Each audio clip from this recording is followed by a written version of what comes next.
મારું નામ પટેલ હેનિલ છે. મેં શ્રી કેજે પોલિટેકનિક ભરૂચમાં અભ્યાસ કરું છું, ઇલેક્ટ્રિકલ એન્જિનિયરિંગ 6th સેમ. આજે આપણે જીડી એટલે કે ગ્રીન ટેકનોલોજીનો પ્રેક્ટિકલ નંબર 6 વિશે ચર્ચા કરીશું, જેનો એમ છે analyse the performance of solar panel based on parallel connection. એટલે કે સોલર પેનલનું પેરેલલ કનેક્શન વિશે આજે આપણે ચર્ચા કરીશું. મુખ્યત્વે આપણે સોલર પેનલની વાત કરીએ તો સોલર પેનલમાં મુખ્યત્વે બે પ્રકારના કનેક્શન હોય છે, સિરીઝ કનેક્શન અને પેરેલલ કનેક્શન. તો એમાં આજે આપણે પેરેલલ કનેક્શન વિશે વાત કરીશું.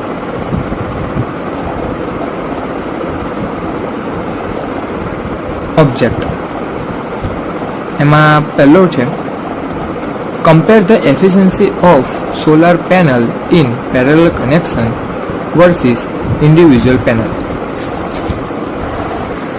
એટલે કે સમાંતર જોડાણ વિરુદ્ધ સોલર પેનલની કાર્યક્ષમતાની તુલના કરો.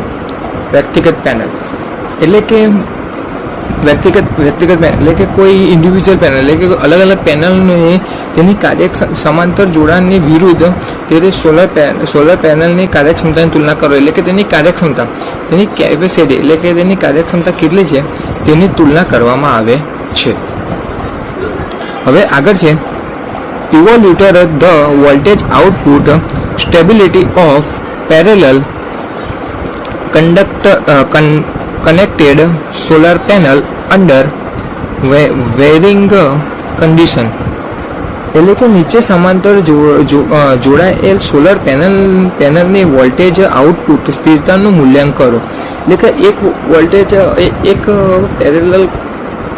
એક સોલર પેનલ આપણને કેટલા આઉટપુટ આપી શકે છે તેનું મૂલ્યાંકન એટલે કે તેનું ઇવોલ્યુશન કરવામાં આવે છે કે એક સોલર પેનલ આપણને મહત્તમ કેટલો આઉટપુટ આપણને આપી શકે છે. આગળનો પોઈન્ટ છે investigate the impact of parallel connection on the overall energy of solar panel. એટલે કે નીચે એકદંડ ઉર્જા ઉપર જ સમાંતર જોડાણની અસરની તપાસ કરો. સૌર પેનલ પર સમાંતર જોડાણની શું અસર થાય છે તેનું મૂલ્યાંકન કરવામાં આવે છે. હવે આગળ આપણે વાત કરીએ તો આગળ છે એક્સેપ્ટેડ પ્રોગ્રામ આઉટકમ. તો તેમાં પહેલો ટોપિક છે મૂળભૂત અને સ્થિત ચોક્કસ જ્ઞાન. પછી છે સમસ્યાઓનું વિશ્લેષણ. પછી છે એન્જિનિયરિંગ સાધનો, પ્રયોગો અને પરીક્ષણ. પછી છે પ્રોજેક્ટ મેનેજમેન્ટ અને જીવનભરનું જ્ઞાન.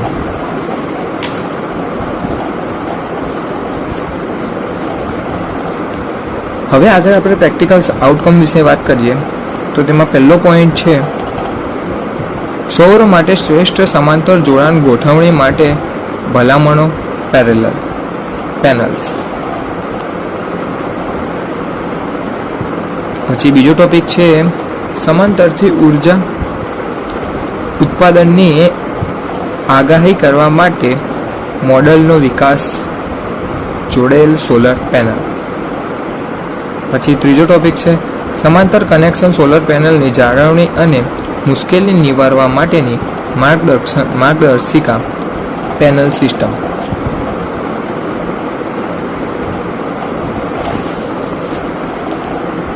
હવે આપણે આગળ સોલર પેનલ પેરેલલ કનેક્શન જોઈએ એના પહેલાં આપણે થોડું સોલર પેનલ વિશે માહિતી લઈએ કે સોલર પેનલ શું છે, સોલર પેનલ કેટલા પ્રકારની હોય છે, ઇન્વર્ટર કેટલા પ્રકારના હોય છે, કઈ સોલર પેનલ આપણને વધારે એફિશિયન્સી આપી શકે છે, કઈ સોલર પેનલ આપણને ખરીદવી જોઈએ, તે બધા વિશે આપણે થોડી માહિતી લઈશું. જેમાં જોઈએ સોલર પેનલ પેનલને ત્રણ મુખ્ય પ્રકારોમાં વહેંચવામાં આવેલી છે. તેના મુખ્ય 3 પ્રકાર છે મોનોક્રિસ્ટલાઇઝ, પોલીક્રિસ્ટલાઇઝ અને થિન ફિલ્મ. બરાબર છે. તો મોનોક્રિસ્ટલાઇઝ પેનલ સૌથી વધુ કાર્યક્ષમ આપે છે, પરંતુ તે સૌથી વધુ ખર્ચાળ હોય છે. જ્યારે પોલીક્રિસ્ટલાઇઝ પેનલ વધુ સસ્તું હોય છે અને સારી કાર્યક્ષમતા આપે છે.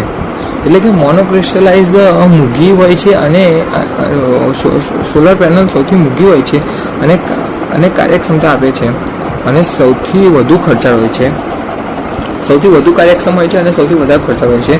જ્યારે પોલીક્રિસ્ટલાઇઝ તે સસ્તી હોય છે અને સારી કાર્યક્ષમતા આપે છે. પાતળી ફિલ્ટ એટલે કે થિંક ફિલ્ટ. તો પાતળી ફિલ્ટ પેનલ સૌથી ઓછી ખર્ચાળ હોય છે પરંતુ તેની કાર્યક્ષમતા પણ ઓછી હોય છે. પાતળી થિંકની પણ કાર્યક્ષમતા તે ખૂબ સસ્તી મળે છે પરંતુ તેની કાર્યક્ષમતા બી ઓછી હોય છે. આપણે ત્રણ પેનલ જોઈ તેમાં મોનોક્રિસ્ટલાઇઝ સૌથી મોંઘી હોય છે પરંતુ તે આપણને તેની કાર્યક્ષમતા ખૂબ જ વધારે હોય છે. પછી આપણે જોઈએ પોલીક્રિસ્ટલાઇઝ. તો પોલીક્રિસ્ટલાઇઝ થોડી સસ્તી હોય છે અને એની એફિશિયન્સી એની કાર્યક્ષમતા એટલે કે સારી હોય છે, એવરેજ. અને પાતળી થિંક તે સૌથી સસ્તી હોય છે પણ તેની કાર્યક્ષમતા પણ ખૂબ જ ઓછી હોય છે.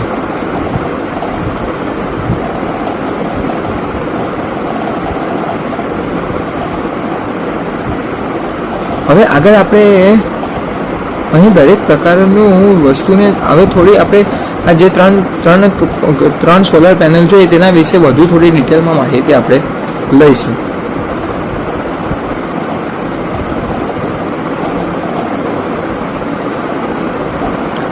તો મોનોક્રિસ્ટલાઇઝ આ પેનલ સિલિકોનના એક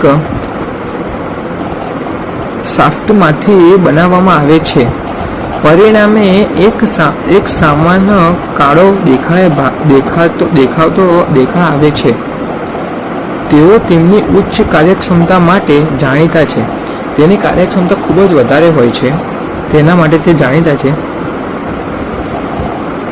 એટલે કે તેઓ વધુ સૂર્યપ્રકાશને વીજળીમાં રૂપાંતરિત કરી શકે છે. જો કે તેઓ સામાન્ય રીતે અન્ય પ્રકારો કરતાં વધુ ખર્ચાળ હોય છે. તો મોનોક્રિસ્ટલાઇઝ એ વધારે ખર્ચાળ હોય છે પરંતુ તે સૂર્યને વધારે એબ્ઝોર્બ કરીને વધારે ઇલેક્ટ્રિસિટી ઉત્પન્ન કરી શકે છે. એના લીધે તે વધુ ખર્ચાળ પણ હોય છે. પોલીક્રિસ્ટલાઇઝ સિલિકોનથી પણ બનેલું પરંતુ બહુવિધ શિફ્ટ સાથે પરિણામે વાદળી અથવા વાદળી ગ્રે દેખાય છે. તેઓ મોનોક્રિસ્ટલાઇઝ પેનલ કરતાં વધુ સસ્તું છે અને સારી કાર્યક્ષમતા પ્રદાન કરે છે. એટલે કે તેનો દેખાવ વાદળી કલર જેવો દેખાય છે, ગ્રે કલર જેવો આપણને દેખાય છે અને તે મોનોક્રિસ્ટલાઇઝ કરતાં સસ્તું હોય છે અને સારી કાર્યક્ષમતા આપે છે, સારી કાર્યક્ષમતા પ્રદાન કરે છે. એટલે કે આપણને સારી કાર્યક્ષમતા આપે છે. આઉટપુટ આપણને ઘણો સારો આપે છે, સસ્તું છે પણ સારું આપે છે.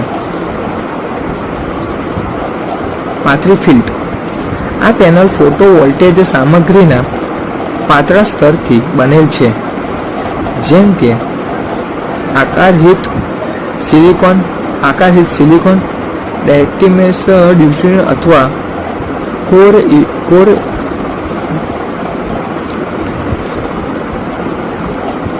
Core Indians ગેલ્સ silicon. તેઓ સૌથી વધુ સસ્તી પરંતુ તેમની કાર્યક્ષમતા પણ ઓછી હોય છે. તેઓ લવચીક અને ઓછા વજનવાળા પણ હોય છે, જે તેમને પોર્ટેબલ અથવા આર સિસ્ટમનો ઉપયોગ માટે યોગ્ય બનાવેલ છે. તેઓ ઘણી સસ્તી હોય છે અને વજનમાં પણ હલકી હોય છે. સસ્તી અને વજનમાં હલકી હોય છે અને તેમની કાર્યક્ષમતા પણ ખૂબ જ ઓછી હોય છે. આપણે જે પોલીક્રિસ્ટલાઇઝ મોનોક્રિસ્ટલાઇઝ જોઈએ તેના કરતાં તેની કાર્યદક્ષતા ખૂબ જ ઓછી હોય છે. સૌથી વધારે મોનોક્રિસ્ટલાઇઝની સૌથી વધારે કાર્યક્ષમતા સૌથી વધુ હોય છે. પોલીક્રિસ્ટલાઇઝની તેનાથી ઓછી હોય છે અને પાતળી ફિલ્ટ અને એ સૌથી ઓછી કાર્યક્ષમતા હોય છે, કારણ કે તે સૌથી સસ્તી હોય છે. પોલીક્રિસ્ટલાઇઝ તેનાથી થોડી મૂંઘી હોય છે અને સૌથી મૂંઘી મોનોક્રિસ્ટલાઇઝ હોય છે. અત્યારે મોસ્ટ ઓફલી આપણે ઘરમાં જ્યાં જોઈએ છીએ ત્યાં પોલીક્રિસ્ટલાઇઝ અને મોનોક્રિસ્ટલાઇઝ પેનલનો સૌથી વધારે ઉપયોગ કરવામાં આવે છે. હવે આપણે ત્રણ પેનલની એફિશિયન્સી વિશે વાત કરીશું કે કોની એફિશિયન્સી સૌથી સારી હોય છે.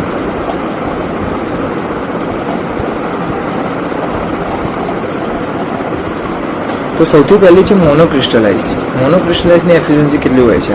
તો આ પેનલ સિલિકોનના સિંગલ કટિંગમાંથી બનાવવામાં આવેલ છે અને સૌથી વધુ કાર્યક્ષમ પ્રદાન કરે છે.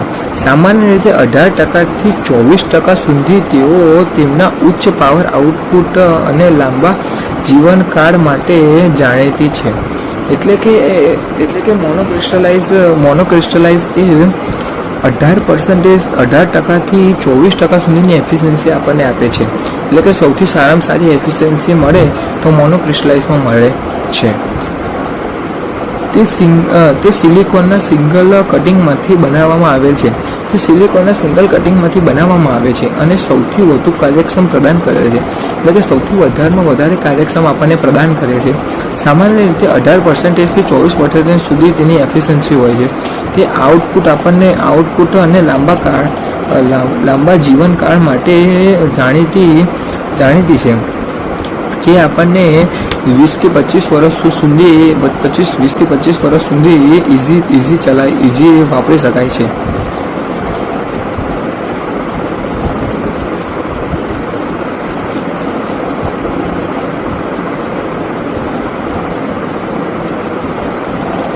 હવે છે પોલીક્રિસ્ટલાઇઝ. તો આ પેનલ બહુવિધ સિલિકોન ફિલ્ટરમાંથી બનાવવામાં આવે છે અને કાર્યક્ષમતા અને ખર્ચનું સારું સંતુલન પ્રદાન કરે છે. તેમની કાર્યક્ષમતા સામાન્ય રીતે 13 થી 16% સુધી છે. એટલે કે આ પેનલ બહુ સિલિકોન ફ્લિટમાંથી બનાવવામાં આવે છે અને કાર્યક્ષમતા સારું કાર્યક્ષમતા પ્રદાન કરે છે. ખર્ચનું સારું સંતુલન પ્રદાન કરે છે. એટલે કે ખર્ચ બી સારો આપણને આવી શકે છે. તેની કાર્યક્ષમતા એટલે કે એફિશિયન્સી 13%થી 16%, એટલે કે 13થી લઈને 16% સુધી આપણને એફિશિયન્સી આપે છે, જો કે ખૂબ જ સારી કહેવામાં આવે છે. 13થી 16% સુધી ખૂબ સારી એફિશિયન્સી કહેવામાં આવે છે. હવે છે પાતળી ફિલ્ટ.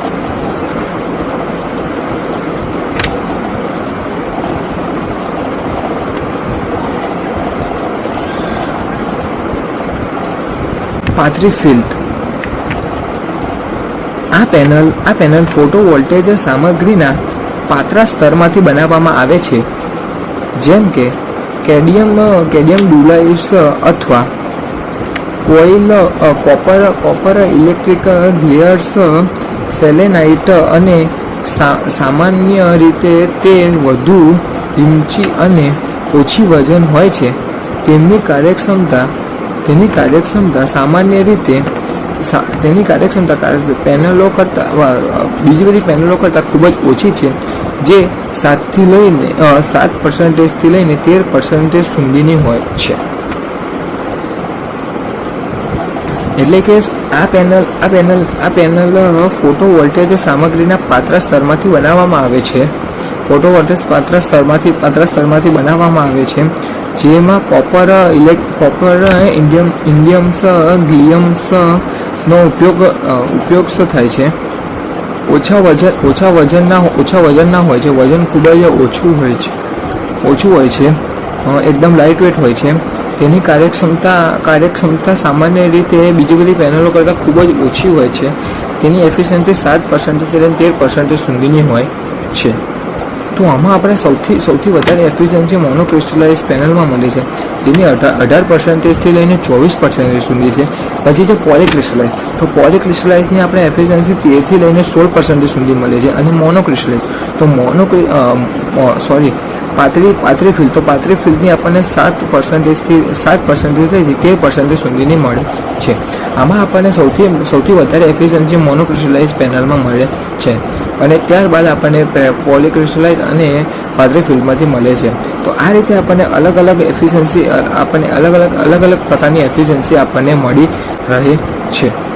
હવે આપણે સોલર પેનલ મેન્યુફેક્ચરિંગની ભારતની ટોપ 5 કંપનીઓ વિશે વાત કરીશું. તો ભારતમાં ટોપ 5 સોલર પેનલ ઉત્પાદક કંપનીઓ, તો જેમાં પહેલી છે વારી એનર્જી, બીજી છે ટાટા પાવર સોલર, ત્રીજી છે અદાણી સોલર, ચોથી છે વિક્રમ સોલર અને પાંચમી છે ગોલ્ડી સોલાર. તો ભારતમાં ટોપ 5 કંપની ટોપ 5 કંપનીઓ છે જે આપણને સોલાર પેનલ મેન્યુફેક્ચરિંગ કરીને આપણને સોલાર પેનલ બનાવે છે. મોસ્ટ ઓફલી તમે આ બધી કંપનીનું નામ સાંભળેલું જ છે. જો કોઈના ઘરે લગાવેલી હોય છે તો તમે જોઈ શકો છો. તો એકવાર ફરી જોઈ લો. પહેલી છે Waaree Energy, Tata Power Solar, Adani Solar, Vikram Solar અને ગોલ્ડી સોલાર.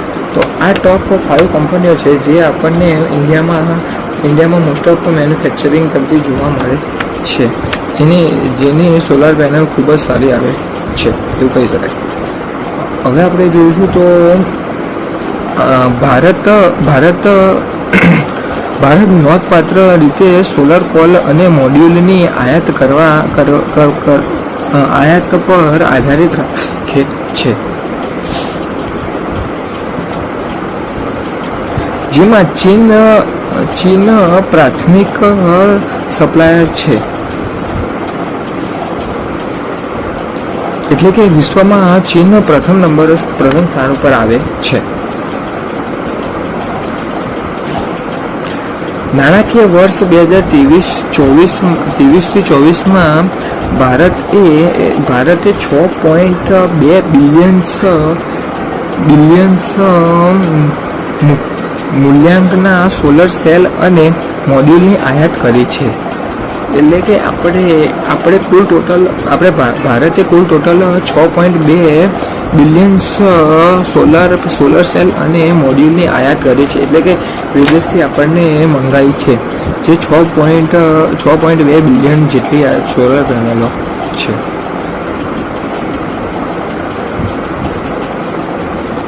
જે અગાઉના વર્ષ કરતાં 178.5% વધારે છે.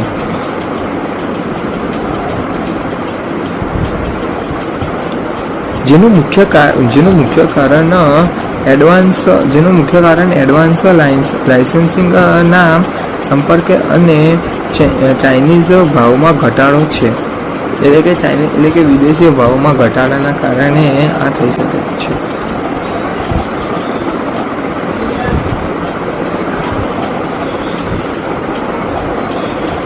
જ્યારે ચીનમાંથી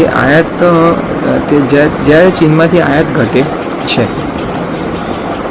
તે હજુ પણ બહારના નોંધપાત્ર હિસ્સાનું પ્રતિબિંબત્વ કરે છે. તો હવે આપણે આગળ ભારતના મુખ્ય 5 શહેરોના વાર્ષિક ગ્લોબલ હોરિઝોન્સ રેડિયસ વચ્ચેની સરખામણીની વાત કરીશું. જેમાં આપણે ભારતની મુખ્યત્વે 5 શહેરો લીધા છે, જેમાં ન્યૂ દિલ્હી એટલે દિલ્હી છે, બોમ્બે છે, ચેન્નાઈ છે, કોલકાતા છે અને બેંગ્લોર છે. તો જાન્યુઆરીની વાત કરીએ તો જાન્યુઆરીમાં દિલ્હીમાં 2.81%, મુંબઈમાં 4.82, ચેન્નાઈમાં 4.65, કોલકાતામાં 3.62 અને બેંગ્લોરમાં 5.33% જેટલું આપણને જોવા મળ્યું છે. એ જ રીતે ફેબ્રુઆરીની વાત કરીએ તો 3.95, મુંબઈમાં 5.76, ચેન્નાઈમાં 5.59, કોલકાતામાં 4.21 અને બેંગ્લોરમાં 5.90. આ રીતે આ પ્રકારનું જોવા મળ્યું છે.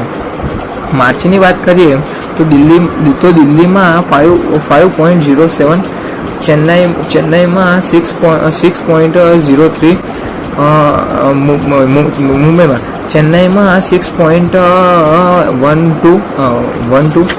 કોલકાતામાં 5.06 અને બેંગ્લોરમાં 6.25% જેટલું આપણને જોવા મળ્યું છે. એવી જ રીતે એપ્રિલમાં 5.77, 6.72, 6.16, 5.55, 6.29. મેની વાત કરીએ તો મેમાં 5.92, મુંબઈમાં 6.62, ચેન્નાઈમાં 5.89, કોલકાતામાં 5.54 અને બેંગ્લોરમાં 6.40 જોવા મળ્યું છે. જૂનની વાત કરીએ તો 5.17, 4.40, 5.41, 4.47 અને 5.24 જેટલું આપણને જોવા મળ્યું છે. આ જ રીતે આપણે જુલાઈની વાત કરીએ તો દિલ્હીમાં 4.18, મુંબઈની વાત કરીએ તો 3.01, ચેન્નાઈની વાત કરીએ તો 5.10, કોલકાતાની વાત કરીએ તો 4.14 અને બેંગ્લોરની વાત કરીએ તો 4.16. ઓગસ્ટમાં દિલ્હીમાં 4.68, મુંબઈમાં 3.16, ચેન્નાઈમાં 5.07, કોલકાતામાં 4.03, બેંગ્લોરમાં 4.72. તે જ રીતે સપ્ટેમ્બરની વાત કરીએ તો સપ્ટેમ્બરમાં દિલ્હીમાં 4.73, મુંબઈમાં 4.36, ચેન્નાઈમાં 5.12, કોલકાતામાં 4.01 અને બેંગ્લોરમાં 4.99. ઓક્ટોબરની વાત કરીએ તો 4.01, 4.74, 4.35, કોલકાતામાં 3.93, બેંગ્લોરમાં 4.87.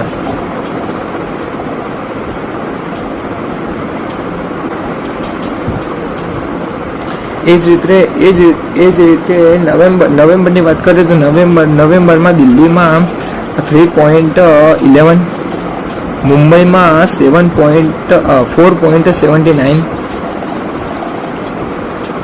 ચેન્નાઈમાં 3.75, કોલકાતામાં 3.76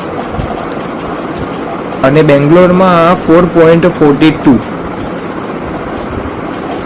હવે છેલ્લો મહિનો ડિસેમ્બરની વાત કરીએ તો દિલ્હીમાં 2.76, મુંબઈમાં 4.31, ચેન્નાઈમાં 3.80, કોલકાતામાં 3.82 અને બેંગ્લોરમાં 4.73.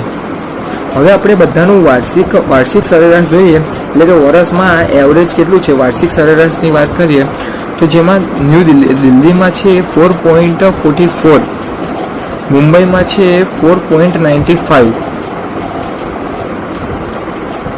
ચેન્નાઈમાં છે 5.08, કોલકાતામાં છે 4.31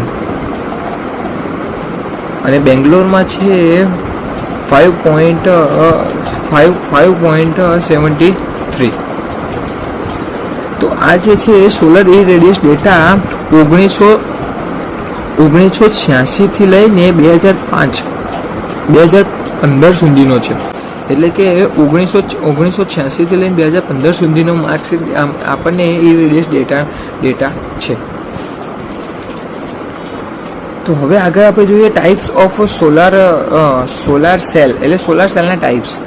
તો પહેલું છે મોનોક્રિસ્ટલાઇઝ સિલિકોન સેલ, પછી છે મલ્ટીક્રિસ્ટલાઇઝ સિલિકોન સેલ, પછી છે બાયોફેક્ટશિયલ સિલિકોન સેલ, પછી છે થિન ફિલ્ડ સિલિકોન સેલ,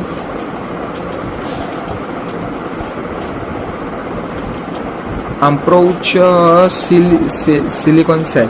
તો ચાર પ્રકારના સિલિકોન સેલ છે. તો જેમાં સૌથી પહેલું છે મોનોક્રિસ્ટલાઇઝ સિલિકોન સેલ. તો મોનોક્રિસ્ટલાઇઝ સિલિકોન સેલ્સ તેમાં 98 થી 99% સુધી શુદ્ધ મટીરિયલિક સિલિકોન મેળવવામાં આવે છે. તો તેની એફિશિયન્સીની વાત કરીએ તો તેની એફિશિયન્સી 13% થી 17% રેન્જ સુધીમાં હોય છે. એટલે કે મોનોક્રિસ્ટલાઇઝ સિલિકોન સેલની એફિશિયન્સી 13% થી 17% સુધીની એ રેન્જમાં હોય છે. હવે આપણે મલ્ટીક્રિસ્ટલાઇઝ સિલિકોન સેલની વાત કરીએ તો multiple silicon cell area 1 mm² હોય તો જો તેનો એરિયા 1 mm² હોય તો 1000 વોલ્ટ પર મીટર સ્ક્વેર સોલર રેડિયસ 130 વોલ્ટમાં કન્વર્ટ કરી શકે છે. અને તેની એફિશિયન્સીની વાત કરીએ તો 12% થી લઈને 14% સુધીની હોય છે. બાયફેશિયલ સિલિકોન સેલ પેનલની વાત કરીએ તો તેની એફિશિયન્સી આપણને 11 થી 12% સુધીની આપણને મળી રહે છે. પછી છે થિંક ફિલ્ડ સિલિકોન સેલ. તો થિંક ફિલ્ડ સિલિકોન સેલની એફિશિયન્સી આપણને 5% થી લઈને 13% સુધીની મળી રહે છે. અને તેની લાઈફની વાત કરીએ તો 15 થી 20 વર્ષની રેન્જમાં હોય છે. તો આમાં પણ આપણને જોયું કે મોનોક્રિસ્ટલાઇઝ સિલિકોન સેલની કાર્યક્ષમતા અને એફિશિયન્સી સૌથી વધારે મળે છે આપણને. અને તેના બાદ મલ્ટીક્રિસ્ટલાઇઝની આપણને એફિશિયન્સી સારી મળે છે. તેના બાદ બાયફેશિયલિસ્ટ સિલિકોન સેલની પણ એફિશિયન્સી આપણને ખૂબ સરસ મળે છે. અને તેના બાદ થિંક ફિલ્ડ કોરની પણ આપણને એફિશિયન્સી જોવા મળે છે. તો હવે આપણે પાવર વોલ્ટેજ એટલે કે પીવી કેરેક્ટરિસ્ટિક ઓફ સોલર સેલની વાત કરીએ તો જેમાં એક્સ એક્સિસ અને વાય એક્સિસ હોય છે. જેમાં આપણને એક્સ એક્સિસ ઉપર વોલ્ટેજ અને વાય એક્સિસ ઉપર પાવર આપવામાં આવે છે.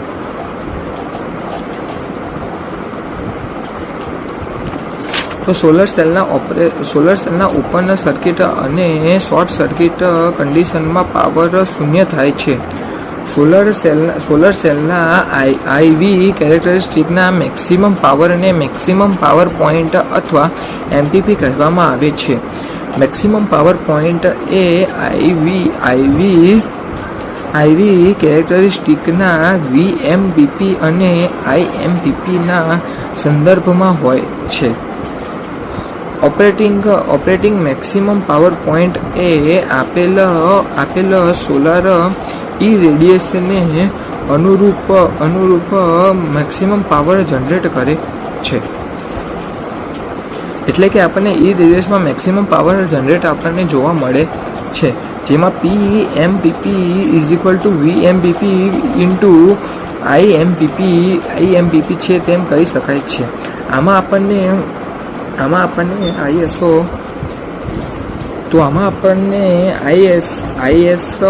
IS અને PMPP IS અને VOS એમાં આપણને મહત્તમ આપણને PMM એટલે કે પાવર મેક્સિમમ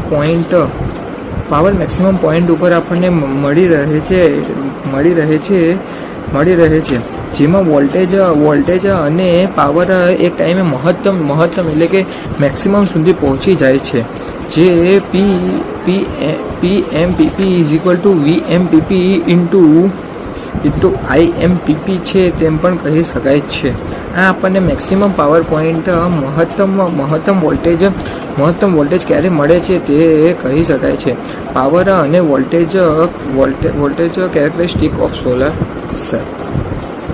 તો હવે આગળ આપણે ઇન્વર્ટર વિશે વાત કરીશું. સોલર ઇન્વર્ટર એટલે સોલરમાં વપરાતા ઇન્વર્ટર. તો સોલર પેનલ સિસ્ટમનો ગેરફાયદો એ છે કે સોલર એનર્જીનો સ્ટોર કરી શકાતો નથી. તેથી જે સમય દરમિયાન સૂર્યપ્રકાશના લાઇટની ઇરેડિયેશનની તીવ્રતા વધારે હોય તે દરમિયાન સોલર એનર્જીનું પ્રોડક્શન થઈ શકે છે. જો સૂર્યના લાઇટની ઇરેડિયેશનની તીવ્રતા બહુ ઓછી અને આકાશમાં વાદળ હોય ત્યારે સોલર એનર્જીનું પ્રોડક્ટ ઘટે છે. જો લોડ એસી સપ્લાય પર ચલાવવામાં આવે તો સોલાર પીવી મોડ્યુલના આઉટપુટ ડીસીને એસીમાં કન્વર્ટ કરવાની જરૂર પડે છે. ઇન્વર્ટર એ એક એવું electric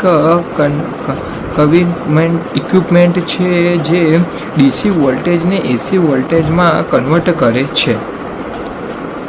solar ઇન્વર્ટરને electric power grid સાથેના ઇન્ડક્શનને આધારિત વર્ગીકૃત કરવામાં આવે છે. સોલર ઇન્વર્ટરના પ્રકાર નીચે મુજબ છે. તો સોલર ઇન્વર્ટર એટલે જે ડીસી વોલ્ટેજ હોય છે તેને એસી વોલ્ટેજમાં કન્વર્ટ કરવામાં આવે છે. સોલર પેનલ આપણને ડીસી આઉટપુટ આપે છે. તો તે આપણને આપણા ઘરનો લોડ એસી ઉપર ઓપરેટ થાય છે. તો ઇન્વર્ટર આપણને એસી ટુ ડીસી કન્વર્ટ કરવામાં મદદ કરે છે. ડીસી ટુ એસી કન્વર્ટ કરવામાં મદદ કરે છે, જે આપણને ડીસી વોલ્ટેજનું એસી વોલ્ટેજમાં રૂપાંતર કરી આપે છે. તેના મુખ્યત્વે ત્રણ પ્રકાર છે: grid inverter, of grid inverter અને હાઇબ્રિડ ઇન્વર્ટર. તો પહેલું છે ગ્રીડ કન્ડક્ટિંગ ઇન્વર્ટર, એટલે કે તેમાં સૌથી પહેલાં solar module, inverter, distribution panel, of grid અને એસી લોડ. બરાબર છે. તો તેની આપણે વાત કરીએ તો ગ્રીન ઇન્વર્ટરનો ઉપયોગ ગ્રીન સોલર એનર્જી સિસ્ટમમાં થાય છે, જેને સામાન્ય રીતે બેટરીની જરૂર હોતી નથી. તે સોલર પેનલ દ્વારા જનરેટ થતા ડીસી સપ્લાયને એસી સપ્લાયમાં કન્વર્ટ કરી ગ્રીડને કનેક્ટ કરે છે અને કન્ટિન્યુઅસને સપ્લાય પ્રોવાઈડ કરે છે. જેમાં સોલર પેનલ ડાયરેક્ટ ગ્રીડ સાથે કનેક્ટ હોય છે અને તેના દ્વારા જનરેટ થતી વધારાની એનર્જી જ્યારે શરૂઆત ન હોય ત્યારે તે ગ્રીડને સપ્લાય કરે છે. તેને કારણે સૌર એનર્જી સિસ્ટમ વધારે એફિશિયન્સી અને એનર્જીનો વોલ્ટેજ મિનિમમ થાય છે.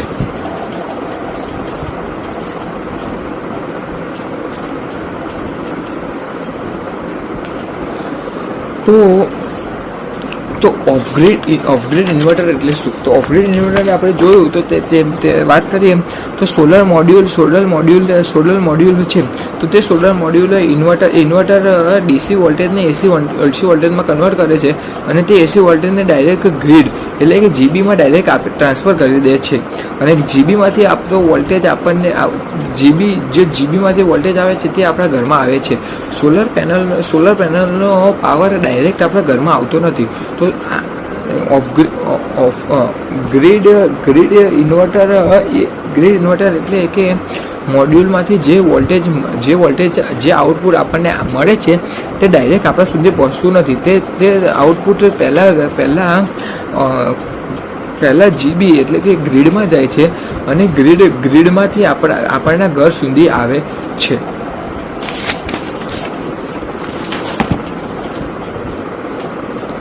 એડવાન્ટેજીસ, તો તેના શું એડવાન્ટેજ છે? રાત્રિના સમયે અથવા ક્લાઉડ્રી વેધર એટલે કે વાદળછાયું વાતાવરણ દરમિયાન સોલર પેનલ ઇલેક્ટ્રિસિટી જનરેટ કરતી નથી, ત્યારે ગ્રીડમાંથી પાવર મળી રહે છે. એટલે કે રાત્રે સૂર્યપ્રકાશ હોતો નથી, અથવા તો ક્લાઉડ્રી વેધર એટલે કે જ્યારે વાદળછાયું વાતાવરણ હોય છે ત્યારે પણ સૂર્યપ્રકાશના કિરણો સોલર પેનલ પર પડતા નથી, તો તે દરમિયાન પણ વોલ્ટેજ આઉટપુટ આપણને મળતો નથી. તો તે કારણ આઉટપુટ આપણને મળતું નથી, તો પણ આપણે ઇલેક્ટ્રિસિટીથી જનરેટ કરી શકીએ છીએ. એટલે કે ડાયરેક્ટ આપણને જીબીમાંથી વોલ્ટેજ મળી રહે છે, તો જેના કારણે આપણને ઇલેક્ટ્રિસિટી સરળતાથી પ્રોવાઈડ થઈ શકે છે. હવે આપણું બીજું ઇન્વર્ટર છે, જે છે ઓફ ગ્રીડ ઇન્વર્ટર. તો ઓફ ગ્રીડ ઇન્વર્ટર એક ઇન્વર્ટર છે જે ગ્રીડ સિસ્ટમ સાથે કનેક્ટ કરવામાં આવતા નથી અને ઇલેક્ટ્રિક ડિસ્ટ્રીબ્યુશન કંપનીથી આઇસોલેટેડ ઓપરેટ થાય છે. તે સોલર પેનલના ડાયરેક્ટ સપ્લાયને એસી સપ્લાયમાં કન્વર્ટ કરી વિવિધ કન્ઝ્યુમર્સ લોડને સપ્લાય પ્રોવાઈડ કરે છે. Of grid inverter A battery system સાથે ડિઝાઇન કરવામાં આવે છે, જે સોલર પેનલની એનર્જીને સ્ટોર કરે છે. જ્યારે રાત્રિના સમય દરમિયાન અથવા ક્લાઉડી વેધરમાં સોલર પેનલ ઇલેક્ટ્રિસિટી જનરેટ કરતી નથી, ત્યારે ઇન્વર્ટર બેટરી સિસ્ટમમાંથી પાવર મેળવે છે. એટલે કે આ સિસ્ટમમાં બેટરીનો ઉપયોગ કરવામાં આવે છે. ઓફ ગ્રીડ ઇન્વર્ટર એટલે કે આનો જે ડાયરેક્ટ સપ્લાય હોય છે તે ડાયરેક્ટ સપ્લાયને આપણને જીબીમાં આપવો પડતો, એટલે કે ગ્રીડમાં આપવો પડતો નથી. સોલર મોડ્યુલ જ્યારે સૂર્યપ્રકાશ હોય છે ત્યારે સોલર મોડ્યુલ ઇલેક્ટ્રિસિટી જનરેટ કરી શકે છે, પરંતુ જ્યારે રાત્રિ દરમિયાન કે ક્લાઉડી વેધરમાં ઇલેક્ટ્રિસિટી જનરેટ કરી શકતું નથી, ત્યારે તે સિસ્ટમમાં બેટરીને જોઈન્ટ કરવામાં આવે છે. તો તે દરમિયાન જ્યારે ઇલેક્ટ્રિસિટી જનરેટ કરી શકતું નથી, ત્યારે તે આપણને બેટરીમાંથી ઇલેક્ટ્રિસિટી પ્રોવાઈડ કરે છે. એટલે કે આપણને જીબી સાથે કોઈ જ સંપર્ક રહેતો નથી. આપણને જ્યારે સૂર્યપ્રકાશ હોય છે ત્યારે આપણને ડાયરેક્ટ ઇલેક્ટ્રિસિટી મળી રહે છે, અને જ્યારે ન હોય ત્યારે આપણને બેટરી સાથે કનેક્ટ કરીને બેટરીથી આપણને ઇલેક્ટ્રિસિટી પ્રોવાઈડ કરવામાં આવે છે. તો તેનો ડાયાગ્રામ જોઈએ તો સોલર મોડ્યુલ, ઇન્વર્ટરને આપણને એસી લોડ સાથે જોડવામાં આવે છે, અને ઇન્વર્ટરનો બીજો ટર્મિનલને બેટરી ચાર્જિંગ કંટ્રોલર અને બેટરી સાથે જોઈન્ટ કરવામાં આવે છે. તો જે આપણને સોલર મોડ્યુલમાંથી જે ઇલેક્ટ્રિસિટી મળે છે, તો તે આપણને લોડ એટલે કે ઘરમાં વાપરીએ છીએ, અને જે બાકીની ઇલેક્ટ્રિસિટી બચે છે તે બેટરીમાં સ્ટોર કરવામાં આવે છે. એટલે કે રાત્રિ દરમિયાન કે ક્લાઉડી વેધરમાં આપણને તે ઇલેક્ટ્રિસિટીને યુઝ કરવા મળે છે.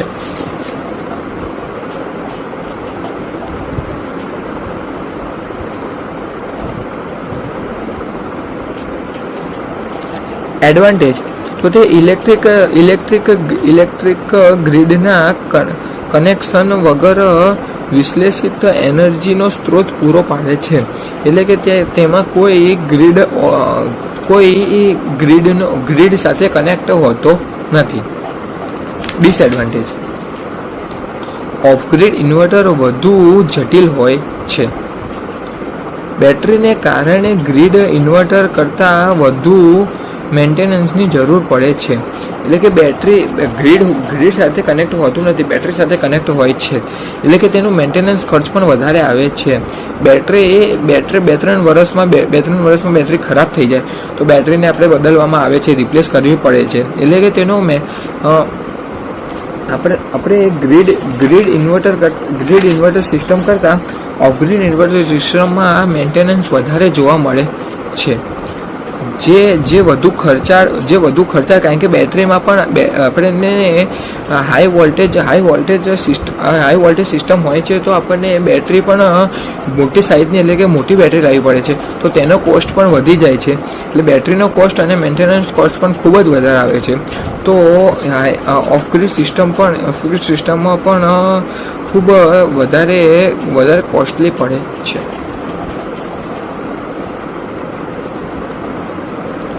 હવે આપણે આગળ ત્રીજી સિસ્ટમ જોઈશું, જે છે હાઇબ્રિડ ઇન્વર્ટર. તો હાઇબ્રિડ ઇન્વર્ટર સિસ્ટમમાં એક કરતાં વધુ એનર્જી સ્ત્રોતો હોય છે. તેમાં ઓન ગ્રીડ અને ઓફ ગ્રીડ ઇન્વર્ટર બંનેની લાક્ષણિકતાઓ હોય છે. હાઇબ્રિડ ઇન્વર્ટરને બેટરી સિસ્ટમ સાથે ઇલેક્ટ્રિક ગ્રીડ અને એસી કન્ઝ્યુમરના લોડ એમ બંને સાથે કનેક્ટેડ કરી શકાય છે. તે ગ્રીડ કનેક્ટેડ અને સ્ટેટ એનાલોગ એમ બંને મોડલમાં કામ કરે છે. જ્યારે સોલર પેનલ પૂરતા પ્રમાણમાં ઇલેક્ટ્રિક પાવર જનરેટ કરે છે, ત્યારે તે ઇન્વર્ટર દ્વારા કન્ઝ્યુમરના લોડને પાવર સપ્લાય કરે છે. તેવી જ રીતે જ્યારે તે વધારાની ઇલેક્ટ્રિક એનર્જી જનરેટ કરે છે, ત્યારે ઇન્વર્ટર વધારાની એનર્જીને ગ્રીડને સપ્લાય કરે છે. જ્યારે ગ્રીડ ઇન્વર્ટરમાં કોઈ ફોલ્ટ હોય ત્યારે બેટરી કન્ઝ્યુમરને ઇલેક્ટ્રિક પાવર સપ્લાય કરે છે. એટલે કે આ સિસ્ટમમાં ઓફ ગ્રીડ અને ઓન ગ્રીડ એમ બંનેનો સમાવેશ કરવામાં આવે છે. આમાં આપણને બેટરી અને ગ્રીડ બંને સાથે સંપર્ક કરેલો હોય છે. એટલે કે જ્યારે સોલર મોડ્યુલ ઇલેક્ટ્રિસિટી ઉત્પન્ન કરે છે, ત્યારે તે પૂરતો તે આઉટપુટ તેના વોલ્ટેજ ઘરના લોડને આપે છે. બચેલો પાવર બેટરીમાં ચાર્જ કરવામાં આવે છે. જો બેટરી ચાર્જ થઈ ગઈ હોય તો તે પાવરને ગ્રીડમાં આપવામાં આવે છે. એટલે કે આ સિસ્ટમમાં હાઇબ્રિડ ઇન્વર્ટર એટલે કે આનો ઉપયોગ મોટી ઇન્ડસ્ટ્રીઓમાં વધારે કરવામાં આવે છે, કે જેમાં જો કોઈ કારણસર ગ્રીડમાંથી પણ આપણને પાવર એટલે કે જીબીમાંથી કોઈ પાવર કટ થઈ જાય તો પણ આપણે બેટરીના સંપર્કમાં રહીને આપણે ઇલેક્ટ્રિસિટી વાપરી શકીએ છીએ. જો કોઈ કારણસર બેટરી ખરાબ થઈ ગઈ હોય તો આપણે ગ્રીડમાંથી ઇલેક્ટ્રિસિટી લઈને આપણે વાપરી શકીએ છીએ. તો આનો ઉપયોગ બેટરી અને ગ્રીડ બંને સાથે સંપર્ક કરવામાં આવે છે. આ ખૂબ જ આ સિસ્ટમ વધારે કોસ્ટલી એટલે કે વધારે ખર્ચાળ હોય છે. આનો ઉપયોગ મોટી ઇન્ડસ્ટ્રી અને મોટી કંપનીઓ, હોસ્પિટલો, દવાખાનામાં વગેરે જગ્યાએ કરવામાં આવે છે. આગળ આપણે જોઈશું ઇન્વર્ટરની સાઇઝ, એટલે ઇન્વર્ટરની સાઇઝ વિશે જોઈશું. ઓફ ગ્રીડ ઇન્વર્ટર હંમેશા સરફેસ પર માઉન્ટ થયેલી હોય છે અને ટ્રોલીમાં રાખવામાં આવે છે. ધારો કે એક મોડ્યુલેટર ઇન્વર્ટરની કેપેસિટી 935 VA છે. તેનો અર્થ એ છે કે તેમાં 935 VA કરતાં વધુ લોડ લઈ શકાતા નથી. તેમને આ ઇન્વર્ટર માટે લાઇટ, પંખા, ટીવી, મોબાઈલ ચાર્જિંગ, નાના મિક્સર, લેપટોપ અથવા કોમ્પ્યુટર માટે લોડ લઈ શકો છો, પરંતુ એસી, ગીઝર, નાના પાણીના પંપ માટે લોડ લઈ શકાતો નથી. ઇન્વર્ટરની કેપેસિટી આપેલો લોડ માટે કેવી રીતે નક્કી કરવી? ઇન્વર્ટરની કેપેસિટી લોડને ધ્યાનમાં લઈને ગણતરી કરવામાં આવે છે. તો આપણે એક કોષ્ટક ઉપરથી જોઈ શકીએ છીએ. ઇલેક્ટ્રિક એપ્લાયન્સ સંખ્યા, પાવર એટલે કે વોટ અને કુલ વોટ. ફેન, તો ફેન 4 છે, 4 ફેન છે, 50 વોટ છે, 50 વોટનો છે, તો કુલ ટોટલ 200 વોટ થાય. પછી છે CFL લેમ્પ. CFL લેમ્પ છે, તો જે 6 લેમ્પ છે, 18 વોટનો એક લેમ્પ છે, તો 108 વોટ થાય. હવે છે કોમ્પ્યુટર, પર્સનલ કોમ્પ્યુટર, તો જે એક કોમ્પ્યુટર છે જે 200 વોટ કરે છે અને તેનો કુલ લોડ 200 થાય છે, તો આપણને કુલ લોડ 508 મળે છે. તો ભવિષ્યનો લોડના વધારાને ધ્યાનમાં રાખીને 25% વધારે લોડની ગણતરી કરવામાં આવે છે. એટલે કે આપણને ભવિષ્યમાં વધારે અલગ અલગ ઇક્વિપમેન્ટની જરૂર પડે છે, તો તે ઇક્વિપમેન્ટને ધ્યાનમાં રાખીને 25% વધારે લોડ એડ કરવામાં આવે છે. તો કુલ લોડ 508 વોટ છે, 508 વોટ છે, જેના 25% એડ કરીએ તો 127 થાય. તો 108 watt plus 508 watt plus 127 watt, total 635 watt મળે છે. તો હવે આગળ આપણે થિયરી જોઈશું. સોલર પેનલ સિસ્ટમ એ એન્જિનિયરોને સૌરનો ઉપયોગ કરવામાં મદદ કરતી આવશ્યક તકનીકો છે. એટલે કે એન્જિનિયરોને સોલર પેનલ એન્જિનિયરોને સોલરનો ઉપયોગ કરવામાં મદદ કરતી આવશ્યક તકનીકો છે. તો જે ઉર્જા જોકે સોલર પેનલ સિસ્ટમમાં એસેમ્બલ કરવા માટે એકદમ સરળ છે, તે જોતાં કોઈ ધારી શકે છે કે સોલર મોડ્યુલનું વાયરિંગ ખરેખર મહત્ત્વનું નથી.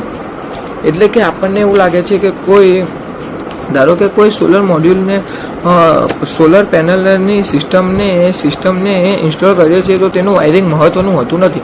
પરંતુ એવું હોતું નથી. તેનું વાયરિંગને ખૂબ જ ધ્યાનમાં રાખવામાં આવે છે, પરંતુ તે ધારણા ખોટી હોઈ શકે છે. સોલર પેનલના વાયરિંગ અને ગોઠવણી સિસ્ટમની કામગીરીને અસર કરે છે અને એપ્લિકેશન માટે ઉપયોગમાં લેવાતા ઇન્વર્ટરનો પ્રકાર નક્કી કરો. નિયમ પ્રમાણે એન્જિનિયરો તેમની પેનલ ઈચ્છે છે. શ્રેણી સમાંતર અથવા શ્રેણી સમાંતર ગોઠવણીનો ઉપયોગ કરીને વોલ્ટ આદર્શ પસંદગીને નિર્ભર કરે છે. એપ્લિકેશનની એમ્પરેચર અને વોલ્ટેજ આવશ્યકતાઓ સહિત ઘણા પરિબળો હોય છે. એટલે કે સિરીઝ અને પેરેલલ કનેક્શન કરીને સોલર પેનલ મોડ્યુલ મુખ્યત્વે ઇન્સ્ટોલ કરવામાં આવે છે. એટલે કે સોલર પેનલનો શ્રેષ્ઠ સોલર પેનલની મોડ્યુલ સિરીઝ અને પેરેલલ કનેક્શન તરીકે કહી શકાય છે.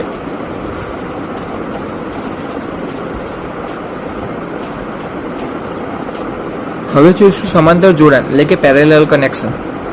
સમાંતર જોડાણ કેવી રીતે કાર્ય કરે છે તે સમજવા માટે આકૃતિમાં દર્શાવ્યા પ્રમાણે ચાર પેનલ દર્શાવેલ છે. એટલે કે આપણને તમે આકૃતિમાં જોઈ શકો છો 4 પેનલનો ઉપયોગ કરેલ છે. તો 4 પેરેલલ કનેક્શન માટે સોલર પેનલમાં બે પ્રકારના ટર્મિનલનો ઉપયોગ કરવામાં આવે છે, પોઝિટિવ અને નેગેટિવ. સમાંતર રીતે જોડેલ સોલર પેનલ આ પ્રકારના કન્ડિશનમાં તમામ પેનલના પોઝિટિવ ટર્મિનલ જોડેલ છે અને નેગેટિવ ટર્મિનલ પણ જોડેલ છે. પરિણામે અસર એ સાથે સોલર પેનલ સિસ્ટમનું ઉત્પાદન કરે છે.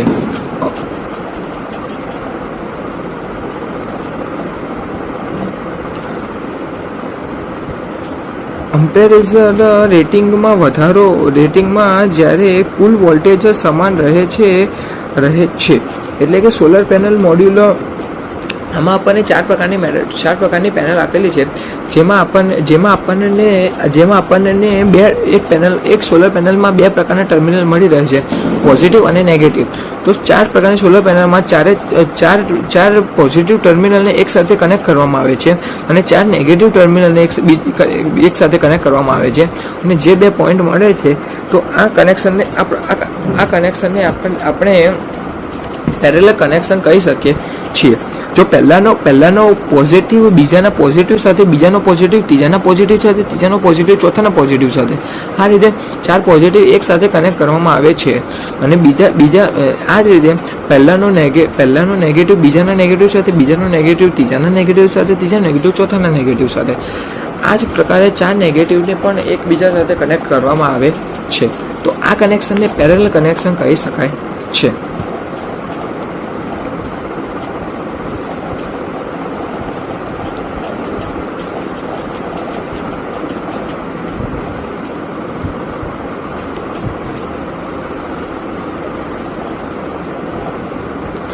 દાખલા તરીકે ચાર સોલર પેનલને જોડેલ છે. સમાંતરમાં સિસ્ટમનું કુલ વોલ્ટેજ 12 વોલ્ટ રહે છે અને આઉટપુટ વર્તમાન નીચે પ્રમાણે છે, 16 એમ્પિયર તરીકે મેળવી શકાય છે. તો સમાંતર એટલે કે આપણને એક સોલર પેનલમાં આપણને આઉટપુટ 12 વોલ્ટ અને 4 એમ્પિયર મળી રહે છે. તો આવી આપણા પાસે ચાર પેનલ છે. તો જ્યારે આપણે સિરીઝમાં પેરેલલમાં કનેક્શન કરીએ છીએ તો ત્યારે એ એમ્પિયર એટલે કે એમ્પિયર વધી જાય છે, અને સિરીઝમાં કનેક્ટ કરીએ છીએ તો એમ્પિયર એટલા જ રહે છે, અને વોલ્ટેજ વોલ્ટેજ વધી જાય છે. તો જ્યારે આપણે આને સિરીઝમાં પેરેલલમાં કનેક્શન કરેલું છે તો આપણને એક પેનલમાં 4 એમ્પિયર મળે છે. તો 4 + 4 + 4 + 4 એટલે કે આપણે 4 વખત 4 પેનલનું કરીએ તો આપણને 16 એમ્પિયર વોલ્ટેજ મળી રહે, 16 એમ્પિયર આપણને કરંટ મળી રહે છે. શ્રેણી જોડાણથી પરિચિત સમાંતરમાં જોડેલ સોલર પેનલ સ્ત્રોત તરીકે કાર્ય કરે છે.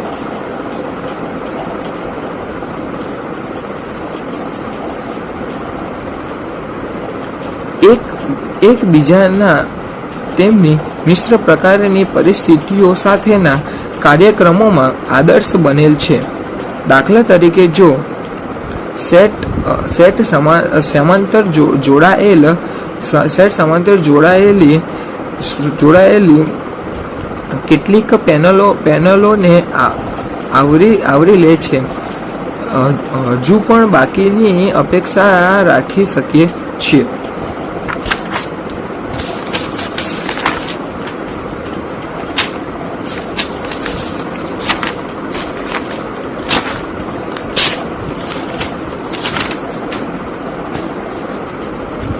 તો પાવર જનરેટ કરવાનું ચાલુ રાખવા માટે પેનલ સમાંતર જોડાયેલ સોલર પેનલનો ઉપયોગ સામાન્ય રીતે પહોળાઈ મોડ્યુલ સાથે થાય છે. ચાર્જ એટલે કે સોલર પેનલને આપણે ચાર્જિંગ સાથે કોઈ કનેક્ટ કરી શકાતું નથી, ડાયરેક્ટ રીતે ઓપરેટ કરવામાં આવે છે. ચાર્જિંગનો બેટરી સાથે કોઈ સંપર્ક છે નહીં, તો તેના માટે રિસર્ચ ચાલુ છે. તો હવે આગળ આપણે થોડી બેટરી વિશે વાત કરીએ તો બેટરી ઓફ સોલર ઇન્વર્ટર. તો સોલર મોડ્યુલના ડીસી આઉટપુટથી બેટરીને ચાર્જ કરી શકાય છે, પરંતુ ઓવર ચાર્જિંગને રોકવા માટે બેટરીને ચાર્જિંગ કરતી વખતે બેટરીમાંથી કેટલો કરંટનો ફ્લો થાય છે તે જાણવું જરૂરી છે. તેથી બેટરી અને ઇન્વર્ટર વચ્ચે ચાર્જ કંટ્રોલ કરવામાં આવે છે, જે ચાર્જિંગ કરંટનું રેગ્યુલેશન કરે છે. ચાર્જ કંટ્રોલ મોડ્યુલ કેપેસિટી અને સાઇઝમાં હોય છે. જ્યારે બેટરીના વોલ્ટેજ લો લેવલ પર હોય છે ત્યારે લોડ ઓટોમેટિક કન્ડક્શન થઈ જાય છે અને બેટરી સોલર મોડ્યુલો દ્વારા કુલ ચાર્જ થાય છે. જ્યારે લોડને ફરીથી કનેક્ટ કરી શકાય છે.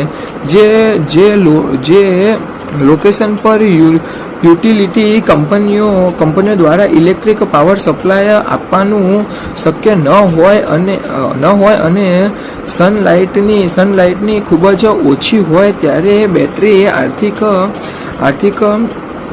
આર્થિક સોલર ઇન્વર્ટર સિસ્ટમનો ઉપયોગ શરૂ પડે છે. એટલે કે 11 વોટની બેટરીને 11 વોટ સોલર પેનલ સાથે જોડાયેલ હોવી આવશ્યક છે. જો તમે 24 વોલ્ટ બેટરીને 12 વોલ્ટ સોલર પેનલ સાથે કનેક્ટ કરો તો સિસ્ટમને એફિશિયન્સી 50%થી ઓછી થઈ શકે છે.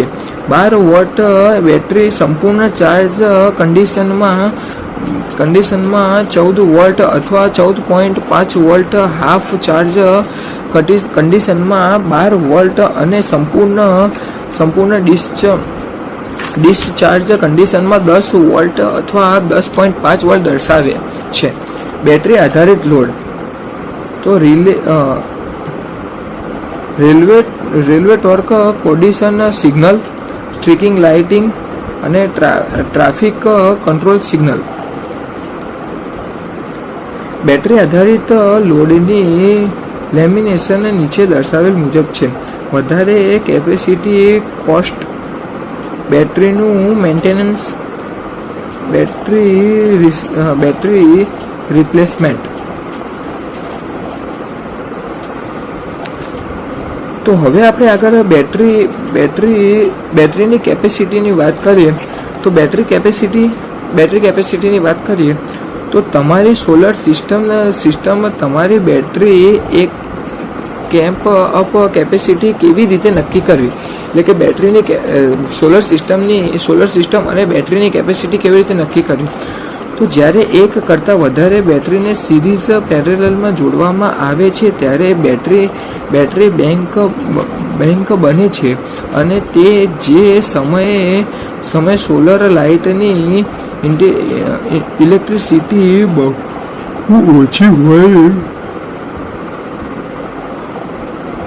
ઓછી હોય ત્યારે લોડને સપ્લાય પૂરો પાડે છે.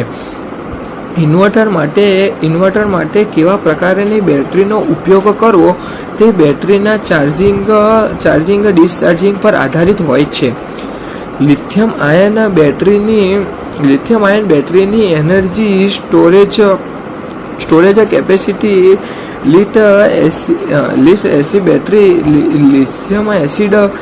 લિથિયમ એસિડ બેટરી કરતાં લગભગ 4 ગણી વધારે હોય છે. લિથિયમ આયન બેટરીની એનર્જી 150 Wh/કિલો જ્યારે લિથિયમ લિથિયમ બેટરી એસિડ એ 41 Wh કરતાં ઓછી હોય છે. લિથિયમ આયન બેટરીની ચાર્જિંગ ડિસ્ચાર્જિંગ સાયકલ આશરે 5000 અને લાઈફ 20 વર્ષ સુધીની હોય છે. જ્યારે લીડ એસિડ બેટરીની ચાર્જિંગ ડિસ્ચાર્જિંગ સાયકલ આશરે 1000 અને લાઈફ 7 થી 10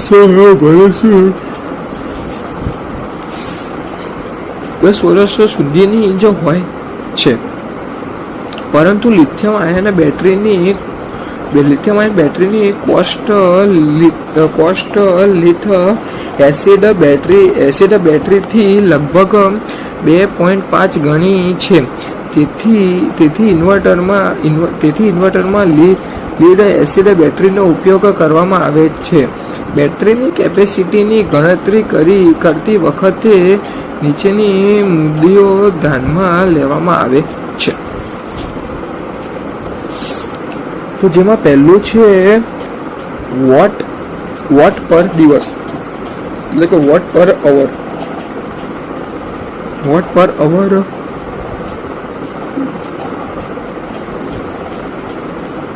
બીજું છે બેટરીની એફિશિયન્સી. બેટરીની એફિશિયન્સી કેટલી છે? વાયરિંગ લોસીસ, વાયરિંગમાં કેટલો લોસ થઈ શકે છે તે. કન્વર્જિંગ એફિશિયન્સી એટલે કે કન્વર્જિંગ એફિશિયન્સી કેટલી છે? પછી છે બેટરી વોલ્ટેજ, બેટરીના voltage. Battery temp changer frequency. પછી છે ડેપ્થ ઓફ ડિસ્ચાર્જ. તો હવે લાસ્ટમાં છે કન્ક્લુઝન. તો after this conclusion that parallel connection of solar panel increase the system's overall current output. This is beneficial for systems with sending issues or parallel mismatch as it can mitigate losses and improve overall energy. એટલે કે આ નિષ્ફળ પછી કે solar પેનલના સમસ્યાઓ જોડાણો સિસ્ટમમાં વધારો કરે છે. અંતર્ગત વર્તમાન આઉટપુટ આ સેટિંગ્સ સમસ્યાઓ અથવા પેનલ મેળ ન ખાતી સિસ્ટમો માટે ફાયદાકારક છે, જેમ કે તે નુકસાનને ઘટાડી શકે છે અને એકંદર ઉર્જા ઉપલબ્ધ સુધારો કરી શકે છે. એટલે કે આજે આપણે આ પ્રેક્ટિકલમાં સોલર પેનલનું પેરેલલ કનેક્શન વિશે ચર્ચા કરીએ. તો જ્યારે આપણે ઘરમાં કોઈ પણ આપણે સોલર પેનલ લગાવીએ છીએ તો આપણને એવું લાગે છે કે તેમાં કનેક્શનનું કોઈ મહત્વ હોતું નથી, પરંતુ સોલર પેનલમાં મુખ્યત્વે પેરેલલ અને સિરીઝ બે પેરેલલ કનેક્શનનું હોય છે. જ્યારે સિરીઝ કનેક્શન કરવામાં આવે છે ત્યારે તેના વોલ્ટેજ વધી જાય છે અને પેરેલલ કનેક્શન કરવામાં આવે છે ત્યારે તેના એમ્પિયર ઇન્ક્રીઝ થાય છે.